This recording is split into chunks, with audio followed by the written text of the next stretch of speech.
وہ بادلوں کی تلاش میں دور تک گیا، گلی گلی گھومتا ہوا کچی کوئیا پہنچا، وہاں سے کچے رستے پر پڑ لیا اور کھیت کھیت چلتا چلا گیا۔ مخالف سمت سے ایک گسیارا گھاس کی گٹھری سر پر رکھے چلا آ رہا تھا، اس نے روکا اور پوچھا، ادھر بادل آئے تھے؟ بادل؟ گسیارے نے اس تعجب سے کہا جیسے اسے بہت انوکھا سوال کیا گیا ہو۔ ہاں بادل۔ اور جب گسیارے کی حیرت میں کوئی کمی نہ آئی تو وہ اس سے مایوس ہوا اور آگے چل کر اس نے کھیت میں ایک ہل چلانے والے کسان سے یہی سوال کیا، ادھر بادل آئے تھے؟ کسان کی سمجھ میں بھی یہ سوال نہ آیا، اس نے سٹ پٹا کر کہا، بادل؟ اصل میں وہ بادلوں کے متعلق ایسے پوچھ رہا تھا جیسے ڈھونڈنے والا راہ چلتے ہوئے سے گم ہو جانے والے بچے کے متعلق پوچھتا ہے۔ شاید بادل بھی گمشدہ بچے تھے کہ وہ انہیں ڈھونڈتا پھر رہا تھا اور ہر راہ چلتے سے پوچھ رہا تھا، مگر کسی نے اس سے تشفی بخش جواب نہیں دیا۔ سب سے پہلے آج صبح اس نے اماں جی سے یہ سوال کیا تھا، اماں جی بادل کہاں گئے؟ بادل؟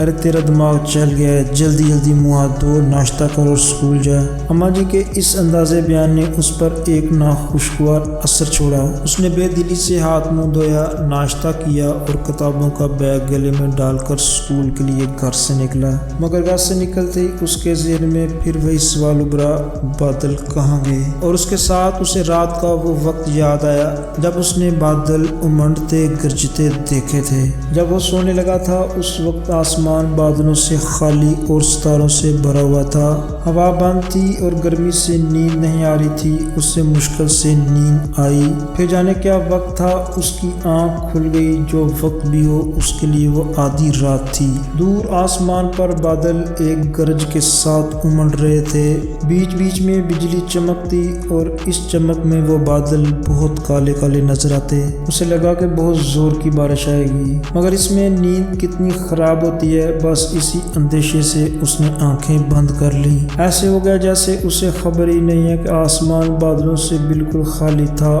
اور سین میں بوندیں پڑنے کے کوئی آثار نہیں تھے۔ اس سے پہلے تعجب ہوا، پھر افسوس ہوا۔ تعجب اس پر کہ بادل اتنے امنڈ گمنڈ آئے تھے اور برسے نہیں، پھر گئے کہاں؟ افسوس اس پر کہ وہ سو کیوں گیا؟ جیسے وہ جاگتا رہتا تو بادل آنکھوں سے اوجھل نہ ہوتے اور پھر برس کر ہی جاتے۔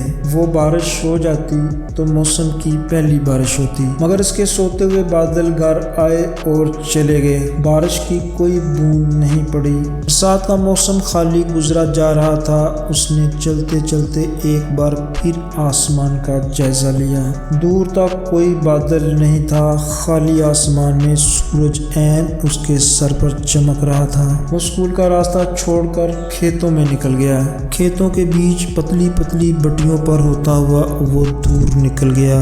دھوپ بہت تیز تھی، اس کا بدن پھکنے لگا، حلق خشک ہو گیا۔ کئی کھیت پار کرنے کے بعد گھنی چھاؤں والا ایک پیڑ دکھائی دیا کہ اس کی چھاؤں میں کنواں چل رہا تھا، گویا ریگستان میں چلتے چلتے نخلستان آ گیا۔ اس نے درخت کی چھاؤں میں پہنچ کر کتابوں کا بیگ ایک طرف رکھا، کنویں کے پاس پہنچ کر اس نے راہٹ سے نکلتے ہوئے پانی سے پیر دھوئے، ہاتھ منہ دھویا اور پھر جی بھر کر پانی پیا۔ منہ ہاتھ دھو کر پانی پی کر آنکھوں میں ٹھنڈک اور روشنی آئی۔ اب اس نے ارد گرد کا جائزہ لیا۔ کنویں کے پاس ہی ٹوٹے سے منڈے پر ایک بڑے میاں بیٹھے حقہ پی رہے تھے۔ اس نے کئی مرتبہ بڑے میاں کی طرف دیکھا، کچھ کہنا چاہا مگر پھر ہمت چھوڑ بیٹھا۔ آخر اس نے ہمت باندھی اور بولا، بابا جی ادھر بادل آئے تھے؟ اگر ابھی تک آپ نے افسانہ گو کو سبسکرائب نہیں کیا تو ابھی کر لیں تاکہ آپ نامور افسانہ نگاروں کے شرافاک افسانوں سے محظوظ ہو پائیں اور بر وقت نئی ویڈیوز حاصل کرنے کے لیے بیل نوٹیفیکیشن کو بھی آن کر لیں۔ بڑے میاں نے حقہ پیتے پیتے اسے غور سے دیکھا، پھر بولے، بیٹا بادل چھپ کر تو نہیں آئیں گے، جب آئیں گے تو آسمان زمین کو پتہ چل جائے گا، مگر رات تو بادل آئے تھے اور کسی کو پتہ ہی نہ چلا۔ رات بادل آئے تھے؟ بڑے میاں نے کچھ سوچا، پھر اونچی آواز سے اللہ دین سے مخاطب ہوئے، اللہ دین رات بادل آئے تھے؟ بولا میں تو جی رات کھاٹ پر پیٹ لگاتے ہی سو گیا تھا، مجھے پتہ نہیں۔ پھر بڑے میاں بولے بیٹا بادلوں کے خالی آنے سے کچھ نہیں ہوتا، میں ایسے علاقے میں رہ چکا ہوں جہاں 10 سال سے بارش نہیں ہوئی تھی۔ 10 سال سے اس کا منہ کھلا کا کھلا رہ گیا۔ ہاں 10 سال سے، مگر بادل آتے تھے۔ میں جن دنوں وہاں تھا ان دنوں بھی ایک دفعہ بادل بہت گر کے آئے تھے، مگر پانی کی ایک بوند نہیں پڑی۔ عجیب بات ہے۔ عجیب بات کوئی نہیں، بارش اس کے حکم سے ہوتی ہے، اس کا حکم ہوتا ہے تو بادل برستے ہیں، اس کا حکم نہیں ہوتا تو بادل نہیں برستے۔ بڑے میاں کے اس بیان کے ساتھ ساتھ اس کے تصور میں پچھلی مختلف گھٹائیں امنڈ آئیں، وہ گھٹائیں جو گھٹا ٹوپ اندھیرے کے ساتھ اٹھیں جیسے برس کر جل تھل کر دیں گی، مگر بوند برسائے بغیر گزر گئیں۔ وہ گھٹائیں جو چند بے معنی سی بدلیوں کی صورت میں آئیں اور ایسی برسیں کے تال تلیاں امنڈ آئیں۔ بڑے میاں نے تپتے آسمان کی طرف دیکھا، پھر بڑبڑائے موسم گزرا جا رہا ہے، پتہ نہیں اس کا حکم کب ہوگا۔ جواب میں وہ بھی بڑبڑایا میںہ برستا ہی نہیں، پتہ نہیں بادل آ کے کہاں چلے گئے۔ بیٹا کیا برسے گا تو خبریں آنے لگیں گی کہ سیلاب آ گیا، آسمان بخیل ہو گیا، زمین میں ظرف نہیں رہا، بارش ہوتی ہی نہیں، ہوتی ہے تو سیلاب امڈ پڑتا ہے۔ بڑے میاں کی باتیں اس کی سمجھ میں کچھ آئیں کچھ نہ آئیں، وہ بیٹھا سنتا رہا۔ پھر اچانک اسے خیال آیا کہ بہت دیر ہو گئی ہے، کتابوں کا بیگ اٹھایا، گلے میں ڈال کر اٹھ کھڑا ہوا۔ مٹی، دھول اور دھوپ میں وہ دیر تک چلتا رہا، جن راستوں سے آیا تھا انہی راستوں پر لوٹ رہا تھا۔ دھوپ اب بھی تیز تھی، مگر جب وہ کچی کوئیا کے پاس پہنچا تو اس سے لگا کہ ہوا میں ایک ٹھنڈی لکیر سی تیر گئی ہے اور قدموں کے نیچے مٹی کچھ سیلی سیلی ہے۔ بستی میں داخل ہوتے ہوئے اس نے دیکھا کہ رستہ یہاں سے وہاں تک گیلا ہے۔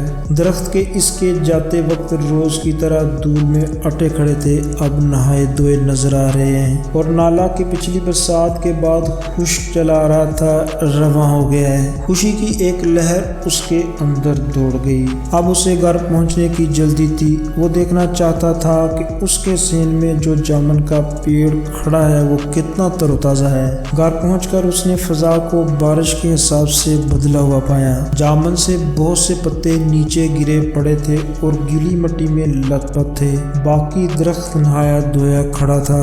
اور اماں جی ایک آسودگی کے لہجے میں کہہ رہی تھی اچھی بارش ہو گئی، اللہ تیرا شکر ہے، میرا تو گرمی سے دم الٹنے لگا تھا۔ جامن کی ٹہنیوں سے بوندیں ابھی تک ٹپ ٹپ گر رہی تھیں۔ وہ پیڑ کے نیچے کھڑا ہو گیا اور بوندوں کو اپنے سر پر اور اپنے گالوں پر لیا۔ اس کی نظر آسمان پر گئی، آسمان دھلا دھلا نظر آ رہا تھا، اب وہاں کوئی بدلی نہیں تھی۔ اسے خیال آیا کہ وہ بادلوں کی تلاش میں دھوپ اور دھول میں کتنی دور تک گیا اور بادل اس کے پیچھے آئے اور برس کر چلے بھی گئے۔ اس خیال نے اسے اداس کر دیا۔ بارش میں بھیگی ساری فضا اسے بے معنی نظر آنے لگی۔ بارش میں بھیگی ساری فضا اسے بے معنی نظر آنے لگی، اسے بے معنی نظر آنے لگی۔